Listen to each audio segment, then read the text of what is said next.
ప్రజల భద్రత ప్రధాన లక్ష్యం. శాంతి భద్రతకు విఘాతం కలిగిస్తే కఠిన చర్యలు. మెదక్ జిల్లా ఎస్పీ ఉదయ్ కుమార్ రెడ్డి అన్నారు. ఆయన మాట్లాడుతూ జిల్లా పరిధిలోని ప్రజలకు పోలీసులు నిరంతరం అందుబాటులో ఉంటూ చట్ట పరిధిలో ప్రజల సమస్యలను పరిష్కరిస్తూ ప్రజల భద్రత ప్రధాన లక్ష్యమని అన్నారు.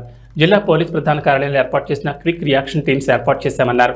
జిల్లా పరిధిలోని సామాన్యం దృష్టిలో పెట్టుకుని వారికి భరోసా కలిగించే విధంగా పోలీసింగ్ ఉంటుందని, శాంతి భద్రతల విషయంలోనూ కఠినంగా ఉంటామని, ఎవరైనా శాంతి భద్రతలకు విఘాతం కలిగిస్తే సహించేది లేదని, కఠిన చర్యలు తప్పవని, విద్వేషాలను రెచ్చగొట్టే వారి పట్ల కఠినంగా వ్యవహరిస్తామని అన్నారు.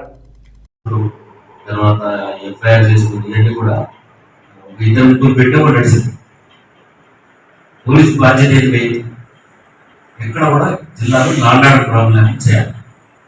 డిఫరెంట్ ప్రాబ్లమ్స్ ఉంటాయి.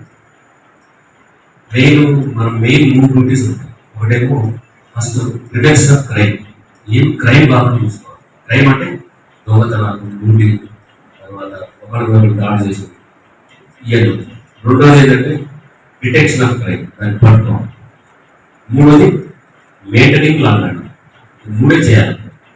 ఈ 3 చేయాలంటే మాత్రం కంపల్సరీ దండోపాయం. అంటే మంచి చెప్తాం ఇంటైనర్, మళ్ళీ వాటి ముందు బదిలాడటం, మంచి చెప్తాం ఇంటైనర్ ఎలా కూడా చేయాలి, దండోపాయం. ఇవన్నీ కంట్రోల్ చేయాలి. జిల్లా కంట్రోల్ చేయాలంటే ఫోర్స్ అవసరం ఉంటుంది. అయితే ఇప్పుడు వచ్చే ప్రాబ్లం ఏంటంటే మనకి ఫోర్స్ తక్కువ ఉంది. ఒక 2 months అయితే మనకి 100 మంది కాన్స్టేబుల్స్, ఎస్ఐ వస్తారు.